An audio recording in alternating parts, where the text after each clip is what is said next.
because the truth is that since that day, in the year 2000 or 1999, it was 25 years ago when he wrote a paper criticizing the NRM. At that time, we were all NRM by law, and asking the CA delegates to consider the issues of internal democracy in the NRM. Life has never been the same again. He went to a military court for speaking in the wrong forum. He pleaded innocence, saying, I've not broken any army laws. And from then on, it's been always arrests, humiliation, beatings, blinding, prison, military court, framing. This is the life he has lived, and he's resilient. He's struggled each time and proved his innocence. As a family, this must have taken a toll, and it continues to take a toll on you, doesn't it? It does. First, on him as a human being. He is now 68 years of age. He's not getting younger. The battering, the beating, the intimidation, the bullying has its toll on him. In fact, just a few months ago, he was in Geneva to have surgery on his hand because from the time he was shot at with rubber bullets, remember, I think it was the 2011 elections. Yeah. They went, the bullets went into his hand and his two fingers have been not functioning well, and they were getting more and more, his hand was suffering. So he had surgery to correct for injuries in 2011. So yeah, it's had its toll, physical and mental toll on him and on his family, myself, our children, and his friends, his collaborators. But let me put it this way, he's not even near where some of his supporters have been. Some have died. Some have paid the ultimate price and died, yeah.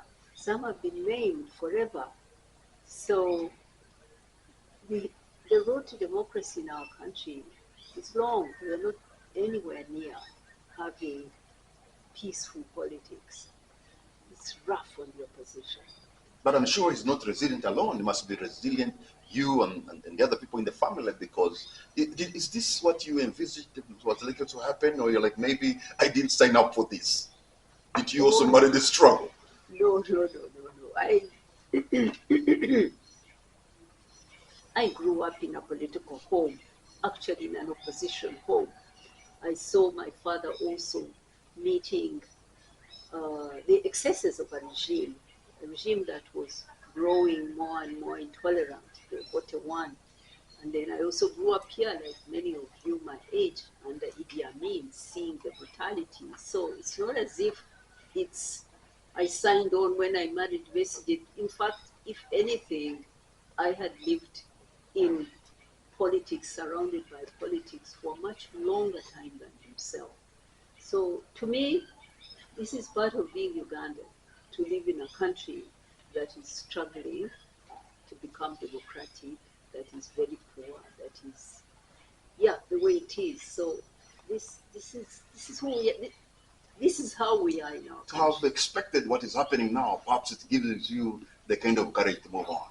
It would have been different if you thought this maybe wouldn't happen. You'd be thinking you're going to meet him on the dinner table every day. It's a normal day. Breakfast in the morning, but looks like a breakfast in Luzira, dinner is at CPS. And that has been the pattern for quite some time. Well, let me put it this way. I would want to live a more peaceful life. I would like to have a more predictable life. I would like to raise my son in a society where people respect each other's rights, where these things don't happen. But it is what it is.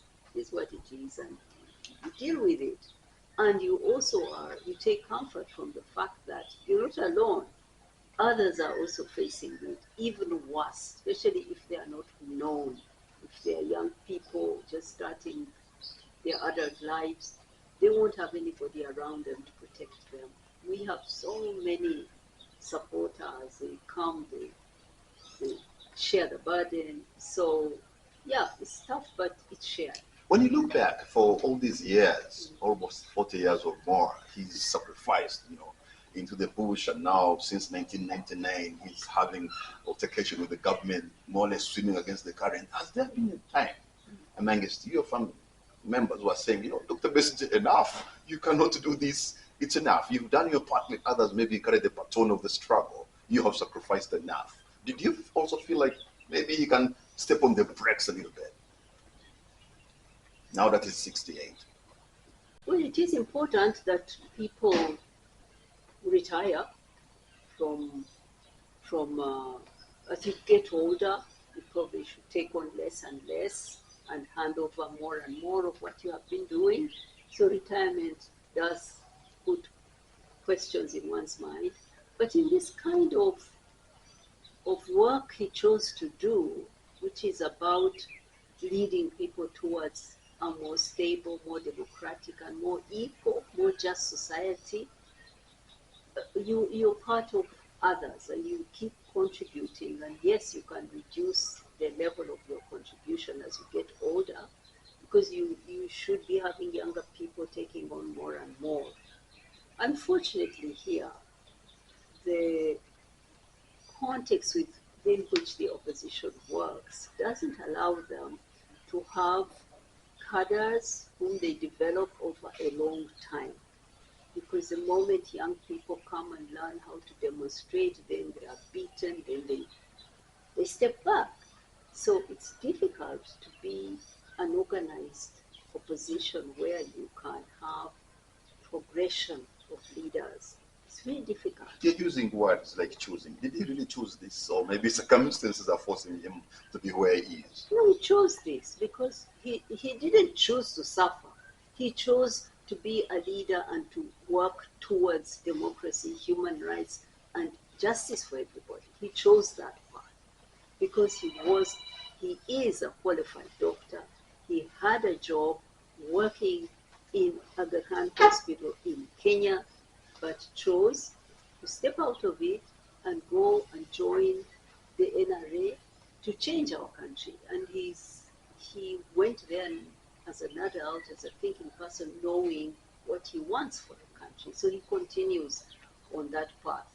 And it's difficult when you have mobilized people, when you have convinced people about a vision of the country you want. They are working with you, they are taking risks with you. You don't step away and go, but you can actually continue to reduce your contribution and hand to others. Your family, his family. It's not a career that where you sign one day and say, now I am checking out and I'm not getting salary anymore.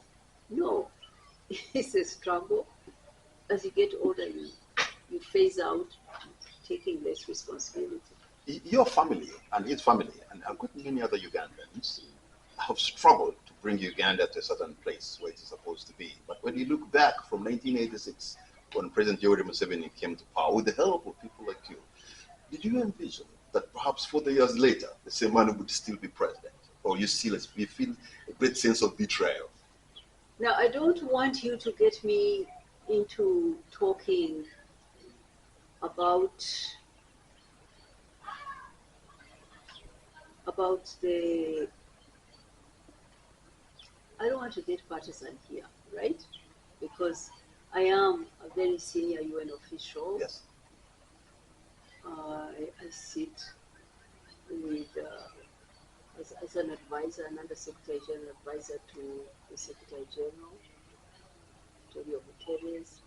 I want to be careful about not getting into politics of this country, but I can say to you that yes, when I served in the NRM, my vision was that we would build a democracy, and I thought it could happen quickly. I really thought that when we make a constitution, that within 10 years we'll be into the pattern of having clean, good elections and having leaders turn over, teams turn over.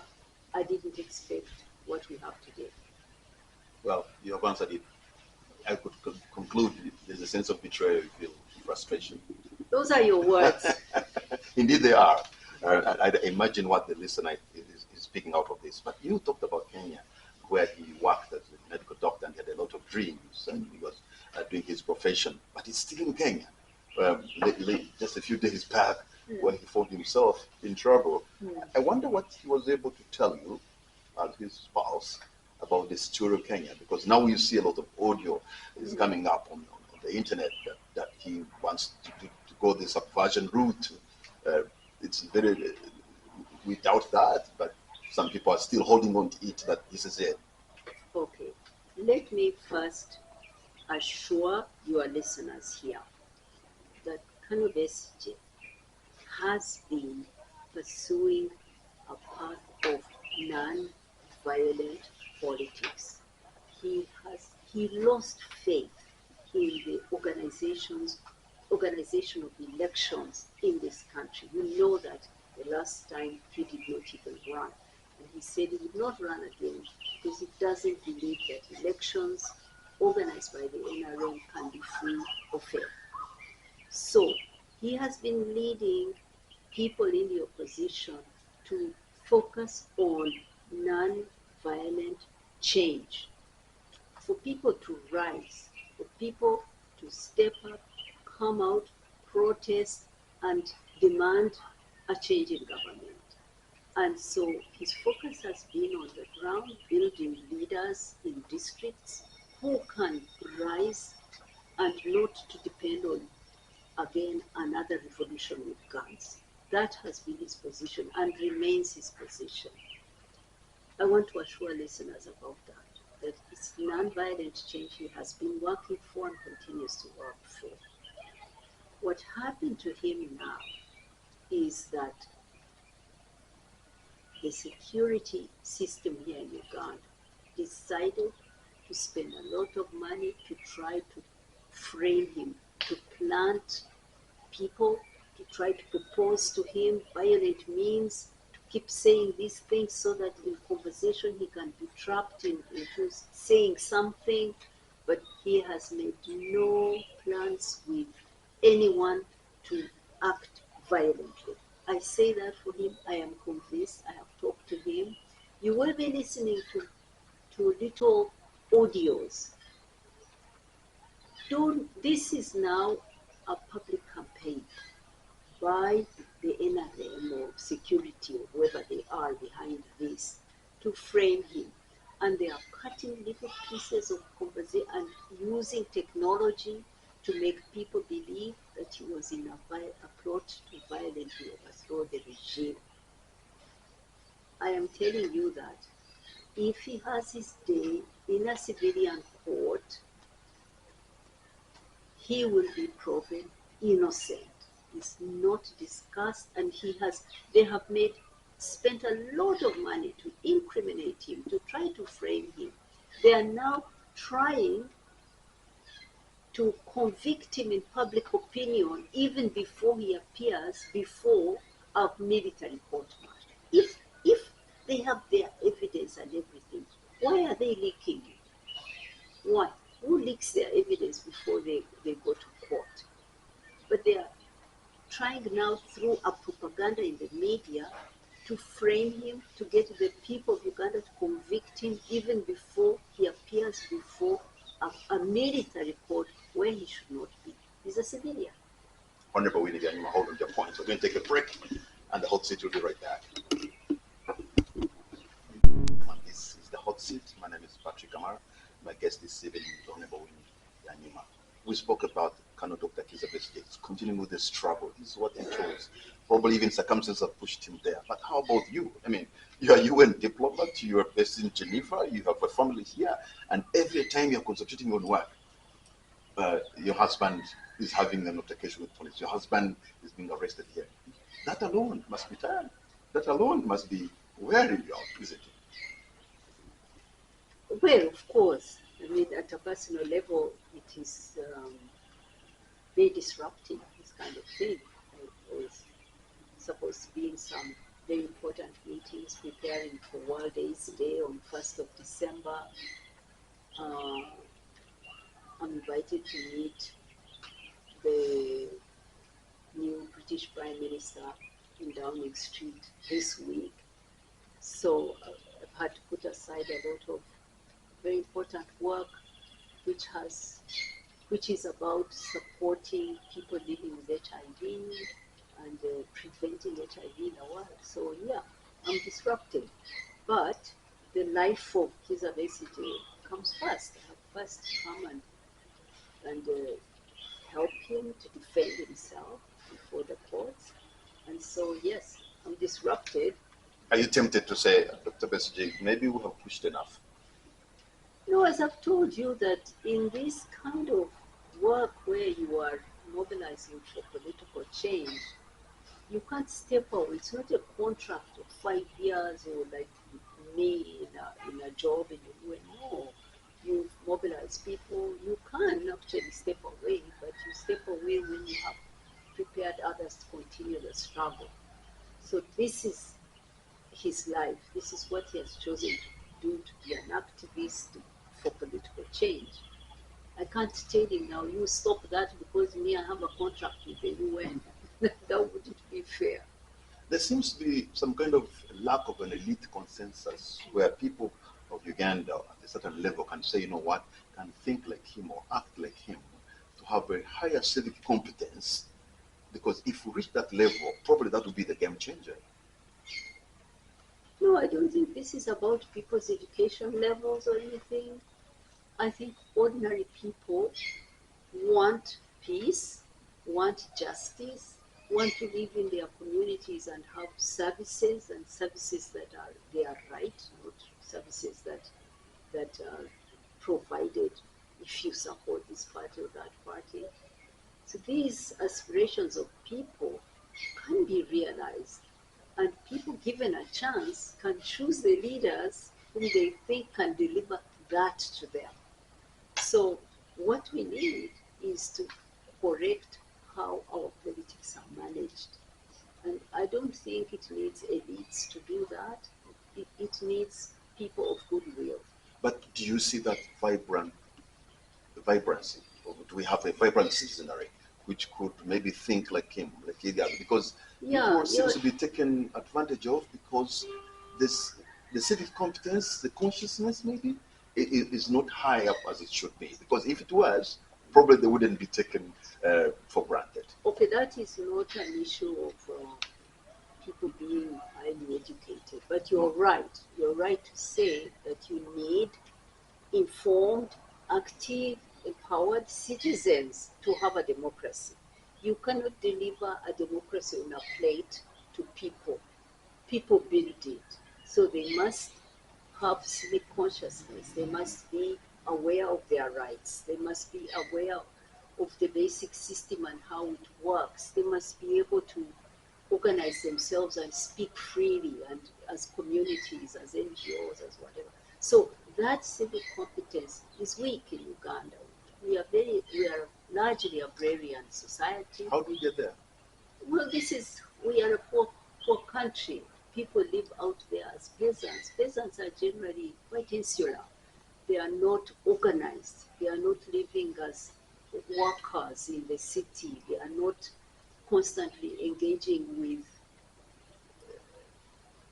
with each other. They are each living on their farm doing their agriculture. So that itself, that level of the economy itself doesn't render, doesn't allow that civic competence to grow very fast. If you if you work, say in a market or you work in a factory or in a shop, you are with other people all the time who are not your family and you can organize. But when you're on your farm, you're really doing your own thing and going to the market once in a while to sell. That's what I mean about insular. So democracy is very much a product of industrial countries. Our countries being so rural, it is hard to plant democracy deeply. That's one thing. But it does not mean you can't build it. We see many countries that are very rural that have built democratic institutions. If you look next door in Tanzania, the civic consciousness is very high. But that's because their founding father, President Nyerere, and his Chama cha Mapinduzi invested in one, basic education for everybody. They were highly literate at the time of Nyerere left power, 90% or so adult literacy. Here, I think it was probably somewhere as low as 30 or something like that. They had also political education of the masses. They mobilized their people to defend their democracy. So this is a country with high civic competence. Winnie, when I look back and read 1980 or 1961 or 62, they spoke one language. They all can engage but in politically 1980, together. when some of you were angry, you are phenomenal in organizing yourself. You are phenomenal in being resolute. You are phenomenal in showing courage. And yet, even Uganda was more rural then, but people could organize and people could be more civic conscious, even if it meant to fight the good. What happened then? By the way, it's not just about being rural. That's why I've shown you that even a country that's very rural, like Tanzania, can have strong civic competences. So it's not the only factor, but it's one factor that you have to struggle harder to build these democratic values and democratic skills in a society that's very rural. It's harder. I'm not saying it's impossible. I'm saying look at Tanzania, they've done it. Even look at countries like Ghana. Ghana, every election is a peaceful election. Generally, one party serves 2 terms because the president can be elected after 4 years, but not beyond 8 years. And every time Ghanaians decide we want to change the team, another team comes in. It's really almost a rotation every 8 years. Why? Because there's strong competence in the society. People are organized. People know what's happening. People won't be bored. People won't be. But look at us. When I say competence, it's not just about knowing the constitution and how to vote. It's also about the level of the other skills. For example, I find that in our society here, people are very fatalistic. Very fatalistic. When you see people always interpreting everything, use it as if it's always in the realm of how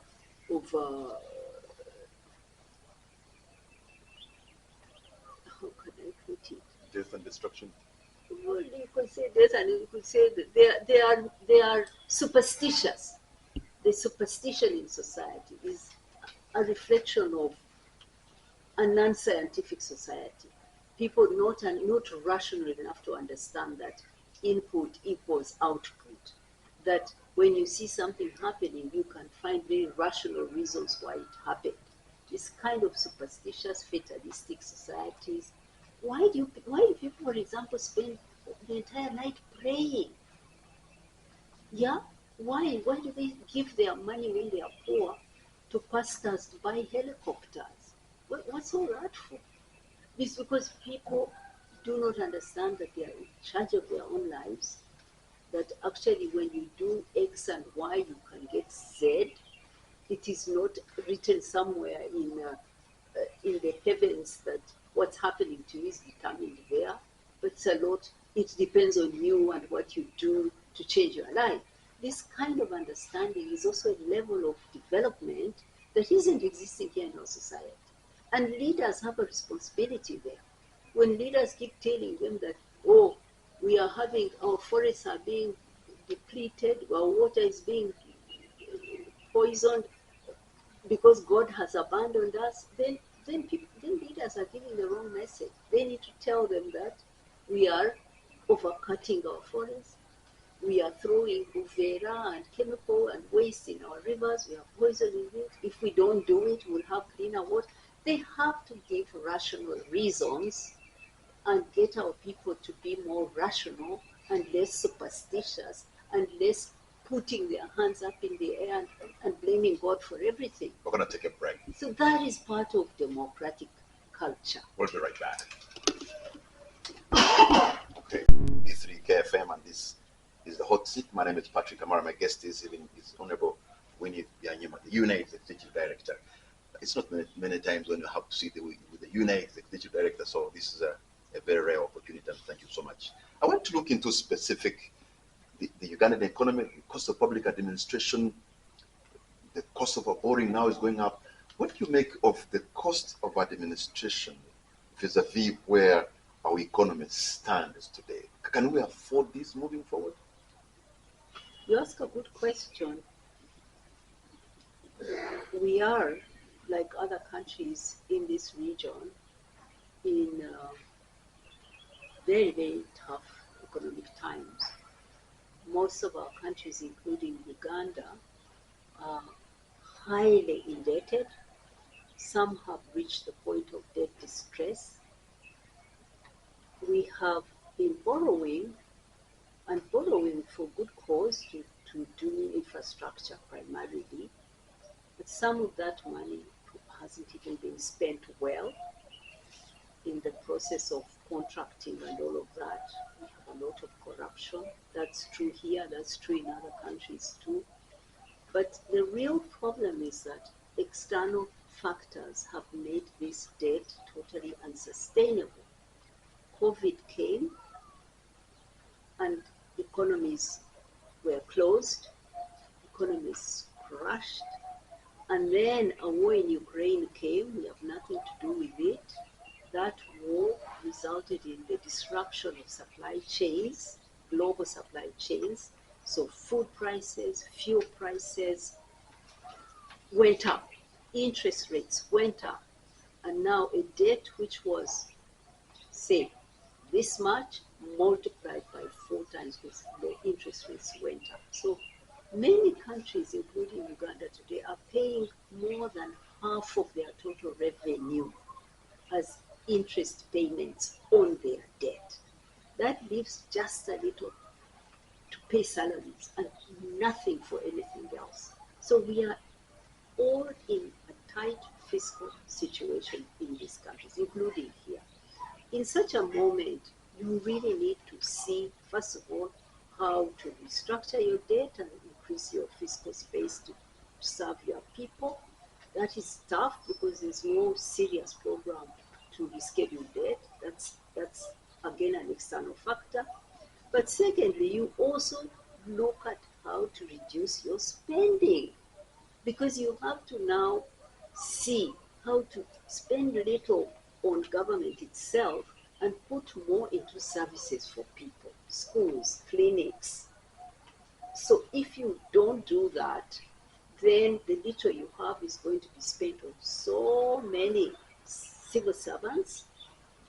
You'll be spending it on things that you don't need, like there are endless workshops and whatever, there are endless travel abroad. So you have to get tight. When money is less, you put controls. I am doing that in my organization. My own donors are giving me less money because they are saying we are fighting in Ukraine, we don't have money, we have. So I am already putting cost controls. Everywhere where I see it's a high spending unit, I'm asking hard questions. How can we reduce your spending there? I'm not seeing that happening here. It worries me.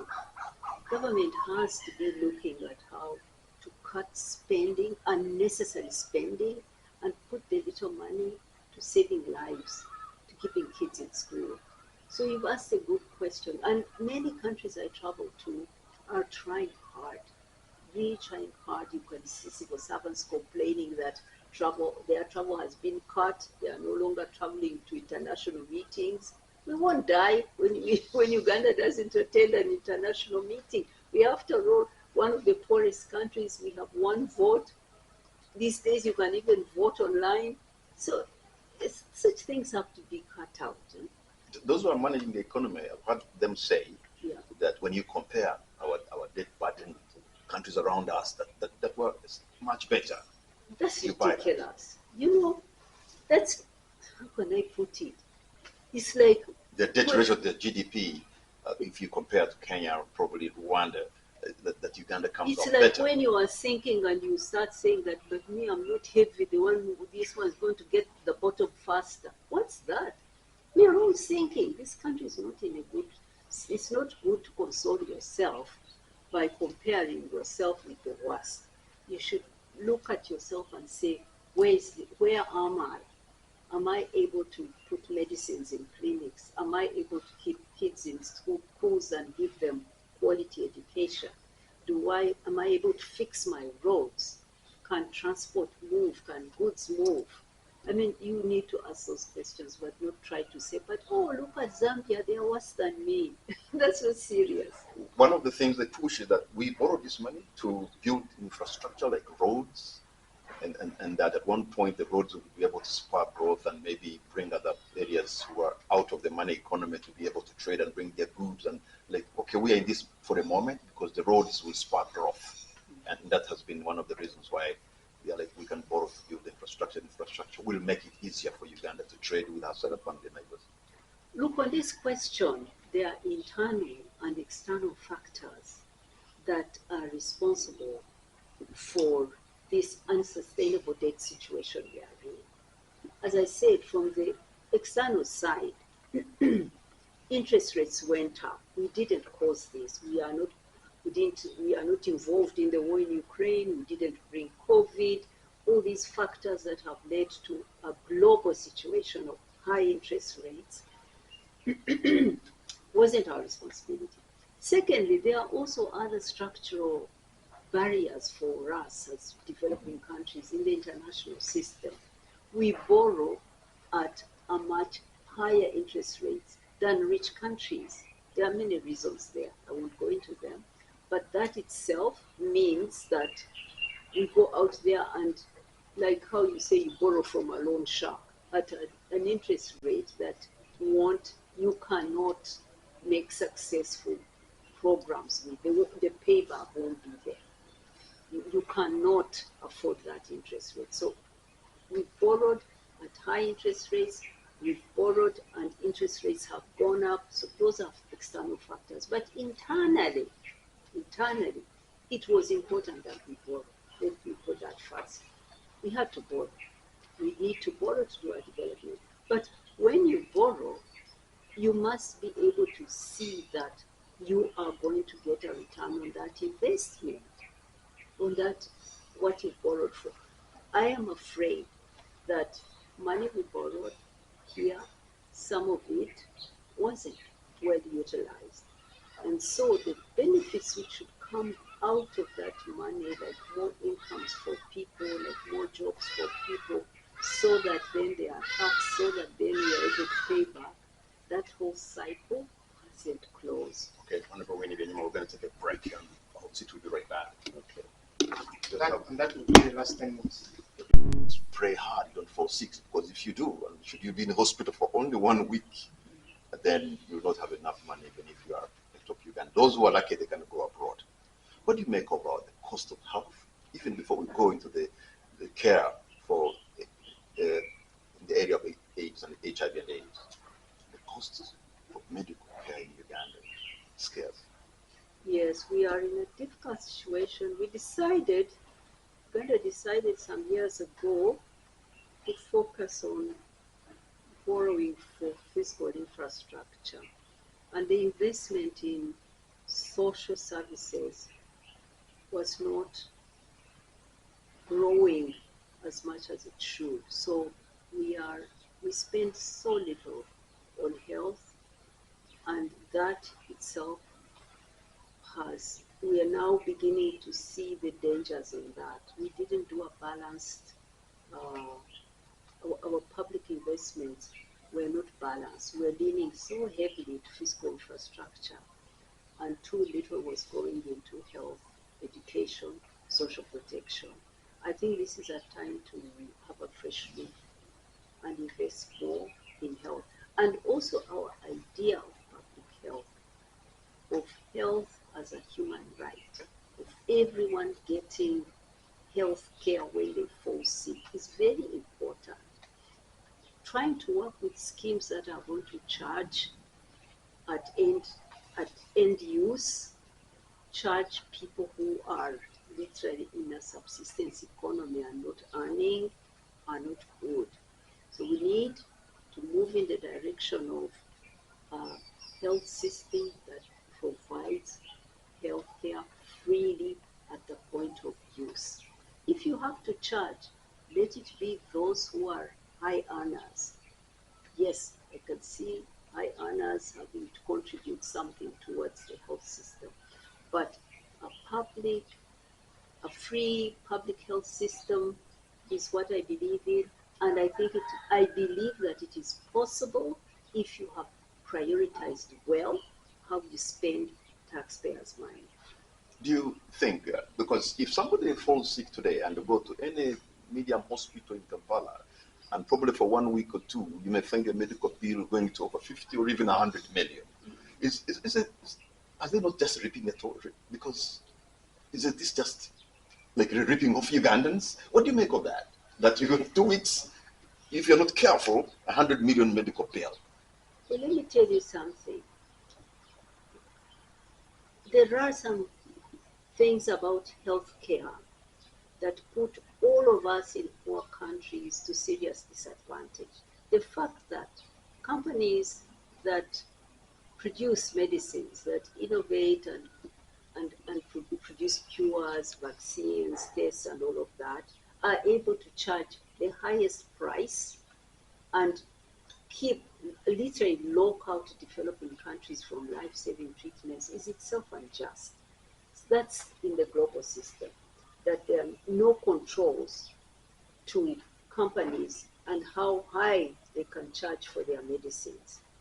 And many of those companies will have gotten research for their medicines from taxpayers' money. The research in biomedical field is often, the fundamental research is often paid for by public money. But when they make a discovery, they privatize the profits. So that's already an injustice in the system that puts us at most disadvantaged, the poor countries. We can't afford. Today, if you get a cancer, it's a death sentence, even if you are a permanent secretary earning the highest. Cancer medicines are unaffordable. But those companies have long made their profits, they've got their payback, they are just reaping super profits as people die. That's an injustice, and I spend a lot of my time fighting that injustice in the global system. But here in our own country, we also have injustice in our health system, that what little resource that is put in, first of all, that very little is invested in healthcare, and you have so much more invested in administration, in parliamentarians and their fat salaries and their waste of time talking things that don't matter for Ugandans living in poverty. That's an injustice. We need to have more invested in health, and that investment should be spent on preventive care so that people in their communities know how to protect their health and don't need treatment, use clean water, hygiene, good nutrition, avoiding alcohol and drugs, things like that. Invest more in getting communities to prevent, and then spend the money on treatment, on treating the diseases of mostly the poor people. What explains, for example, that the United States and other development partners are putting almost 80% or more, especially in the area of HIV and AIDS care? Yeah, because if they moved up now, that would be a disaster. Isn't that dangerous that we're 80% of the HIV and AIDS care is donor money? It's a very serious issue, and I really wish these tough talking, fat salaried parliamentarians and the government could give this some more serious thought, because we are seeing real retrenchment from providing aid for HIV. We are worried that this money may dry up very quickly. And we have people living with HIV who need their daily tablet.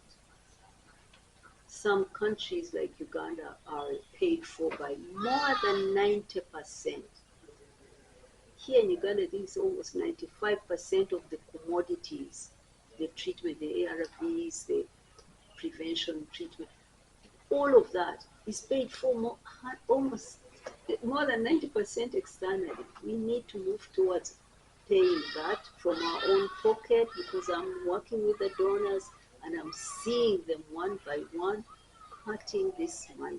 Okay, I want to conclude with another very personal question because I've heard from people who follow you, people who know you, people who respect you, that Winnie is a woman of valor, a woman of substance, a diplomat. Uganda seems to be in where it is right now. You see the problems, you have diagnosed the problem, probably you could provide a cure. I mean, the Winnie presidency. Is it in your- I should have known that was coming. Listen, What would it take to have Winnie Byanyima on the ballot paper as a presidential candidate for Uganda? well, first, thank you for the kind things you said about me. To be the president of this country is a tough, tough job. It's not easy. Yeah, you got it tough.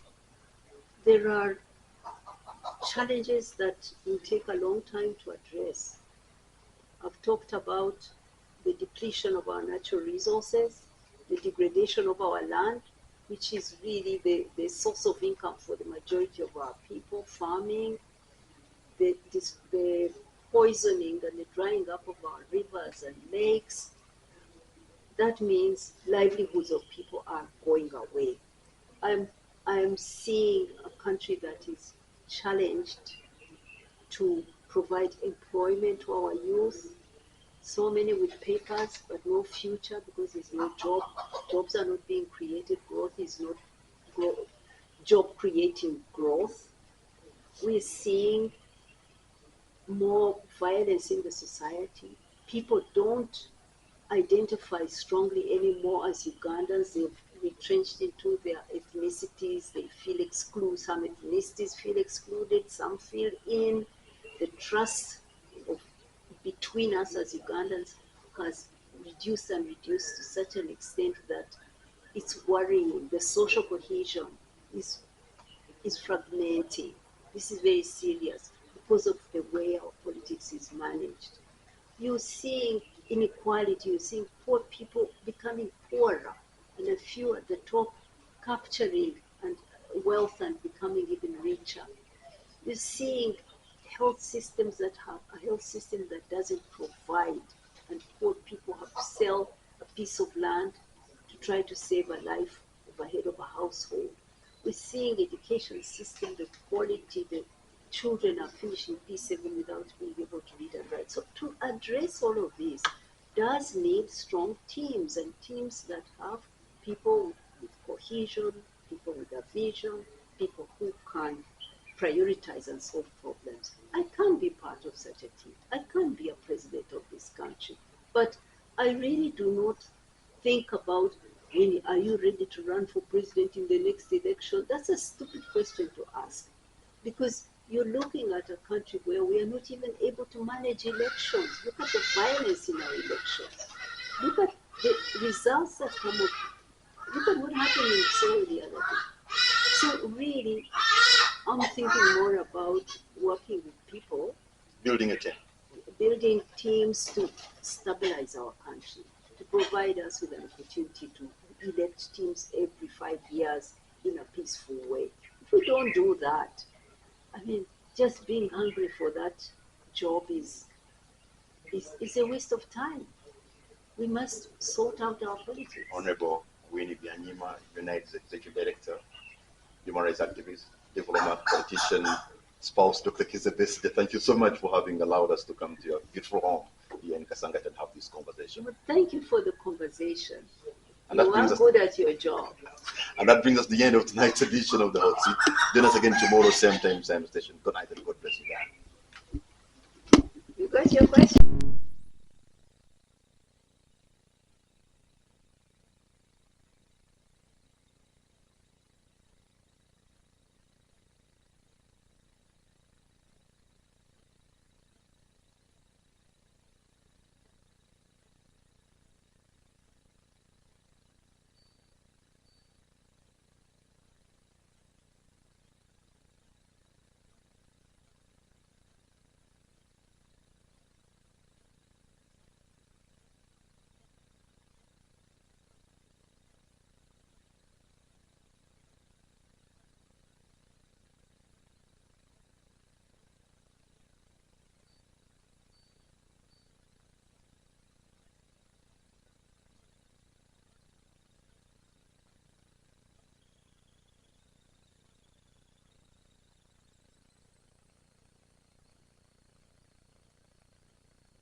so, doesn't it? Yes, of course, because the truth is that since that day in the year 2000 or 1999, it was 25 years ago when he wrote a paper criticizing the NRM. At that time, we were all NRM by law, and asking the CA delegates to consider the issues of internal democracy in the NRM. Life has never been the same again. He went to a military court for speaking in the wrong forum. He pleaded innocence, saying, I've not broken any army laws.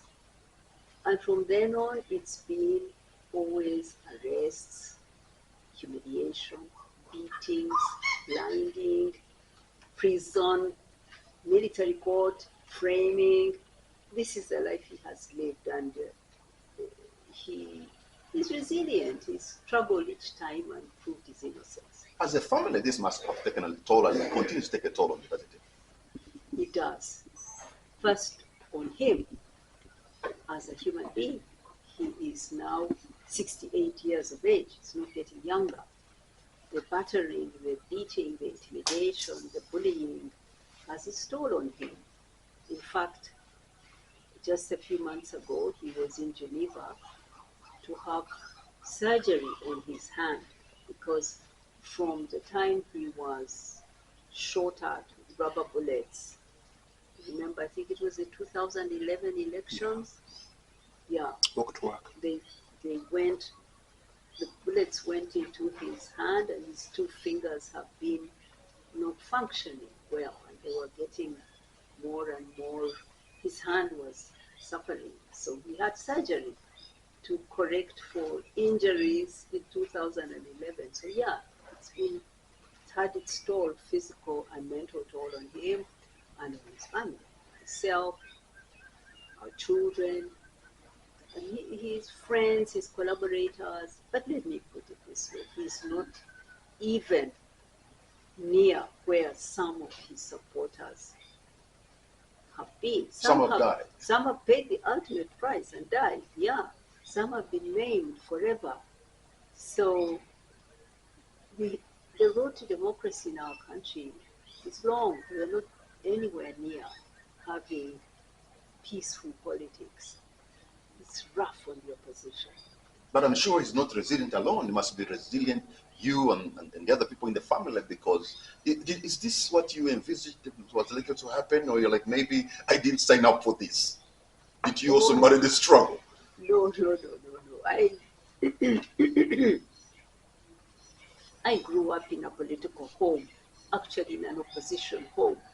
I saw my father also meeting the excesses of a regime that was growing more and more intolerant, the Bote And then I also grew up here, like many of you my age, under Idi Amin, seeing the brutality. So it's not as if I signed on when I married Besigye. In fact, if anything, I had lived in politics, surrounded by politics for a much longer time than himself. So to me, this is part of being Ugandan, to live in a country that is struggling to become democratic, that is very poor, that is, the way it is. So this is who we are. This is how we are in our To country. have expected what is happening now, perhaps it gives you the kind of courage to move on. It would have been different if you thought this maybe wouldn't happen. You'd be thinking you're going to meet him on the dinner table every day. It's a normal day, breakfast in the morning, but looks like a breakfast in Luzira, dinner is at CPS, and that has been the pattern for quite some time. Well, let me put it this way. I would want to live a more peaceful life. I would like to have a more predictable life. I would like to raise my son in a society where people respect each other's rights, where these things don't happen. But it is what it is. It is what it is, and you deal with it. And you take comfort from the fact that you're not alone. Others are also facing it, even worse, especially if they are not known, if they are young people just starting their adult lives. they won't have anybody around them to protect them. We have so many supporters. They come, they share the burden. So, yeah, it's tough, but it's shared. When you look back for all these years, almost 40 years or more, he's sacrificed, into the bush, and now since 1999, he's having altercation with the government, more or less swimming against the current. Has there been a time amongst your family members who are saying, Dr. Besigye, enough, you cannot do this, it's enough. You've done your part with others, maybe you carry the baton of the struggle, you have sacrificed enough. Did you also feel like maybe he can step on the brakes a little bit now that he's 68?